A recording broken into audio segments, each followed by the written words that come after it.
TSPSC Group 1 Mains Answer Writing Series Day 21 Orientation.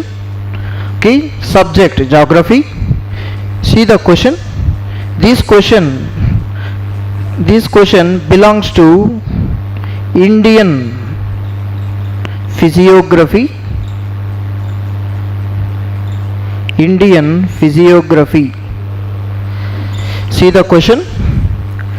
Discuss the relief features. Discuss the relief features and their economic significance in India.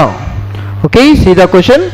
Discuss the relief features and their economic significance in India.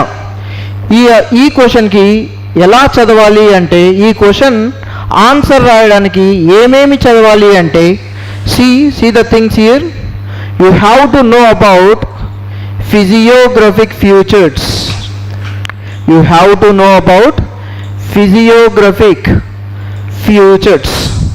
ఈ physiographic features అంటే ఏంటి అంటే, భారతదేశంలో ఏ physiographic features ఉన్నాయి, what type of physiographic features are there in India, how these physiographic features are economically significant. How these physiographic features are economically significant. Economically significant. ఓకేనా? అంటే ఈ ఫిజియోగ్రఫిక్ ఫీచర్స్ వల్ల ఏమైనా ఎకనామిక్ సిగ్నిఫికెన్స్ ఉందా అనేది ఈ question యొక్క సారాంశం. దీనికోసం ఏమేమి చదవాలి అంటే, you have to know about the physical features of India like Himalayas. ఫస్ట్గా మొదటిగా మనం హిమాలయాస్ అంటే ఏంటో తెలుసుకోవాలి.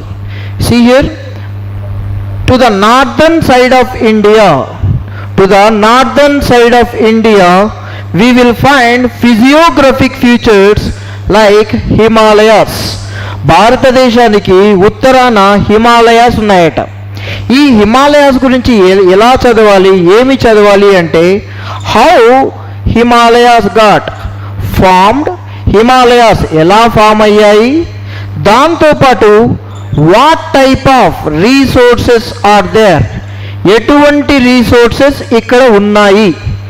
ఇక్కడ రీసోర్సెస్ ఉంటే అవి ఇండియన్ ఎకానమీకి ఏ విధంగా దోహదపడుతున్నాయి అంటే, how these resources are helping for India's economic significance. అది మొదటగా హిమాలయాస్ గురించి చదువుకోవాలి. దాని తర్వాత we have to know about great northern plains. Great northern plains చూడండి. ఫస్ట్ ఏంటంటే హిమాలయాస్. ఫస్ట్ రిలీఫ్ ఫీచర్ ఏంటి అంటే Himalayas. Second relief feature is great northern plains. ఇక్కడ కూడా ఈ గ్రేట్ నార్దర్న్ ప్లెయిన్స్ ఎలా ఫామ్ అయ్యాయి, how great northern plains are formed. తర్వాత what type of resources making great northern plains are economically significant అనే కోణంలో చదవాలండి ఇక్కడ. Okay, this is about the great northern plains. The third relief features is plateaus. ఇండియాలో చాలా plateaus ఉన్నాయండి. For example Deccan plateau. Deccan plateau, దాంతోపాటు Chota Nagpur plateau.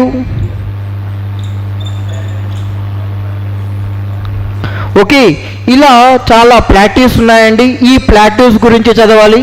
ఈ plateaus ఎక్కడ ఉన్నాయి, ఏ ప్రదేశంలో ఉన్నాయి, in which regions these plateaus are located and what type of minerals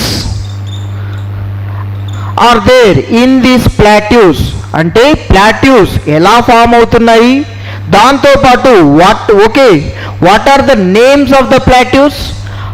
okay, దాని తర్వాత what type of minerals are there in that plateaus and how these minerals are making India as economically significant అనే కోణంలో ఈ plateaus గురించి కూడా చదవాలి. Then plateaus తర్వాత మన ఇండియాలోనే ఇంకొక రిలీఫ్ ఫీచర్ ఉంది. ఆ రిలీఫ్ ఫీచర్ పేరే డెజర్ట్. ఓకే, అందరూ డెజర్ట్ ఏమనుకుంటారంటే పనికిరాని ప్రదేశం అనుకుంటారండి. Okay, this desert is also helping India into economically significant. ఈ డెజర్ట్ కూడా ఇండియాని ఎకనామికల్గా సిగ్నిఫికెంట్ చేస్తుందండి.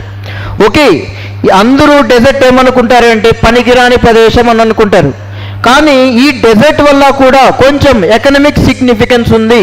అదేంటో ఇక్కడ చదవాలండి. ఓకే, దాని తర్వాత ఇంకోటి ఏంటి అంటే కోస్టల్ ప్లెయిన్స్, తీర మైదానాలు అంటామండి. How these coastal plains are helpful for India. అసలు ఈ కోస్టల్ ప్లెయిన్స్ ఎలా ఫామ్ అయ్యాయి, కోస్టల్ ప్లెయిన్స్లో ఏ రకమైన మినరల్స్ ఏమైనా ఉన్నాయా, లేకపోతే కోస్టల్ ప్లెయిన్స్ వల్ల ఏమైనా ఉపయోగాలు ఉన్నాయా, ఉపయోగాలు ఉంటే how it is going to helpful for economically significant for India అని చదవాలండి. ఓకేనా? Okay, thank you.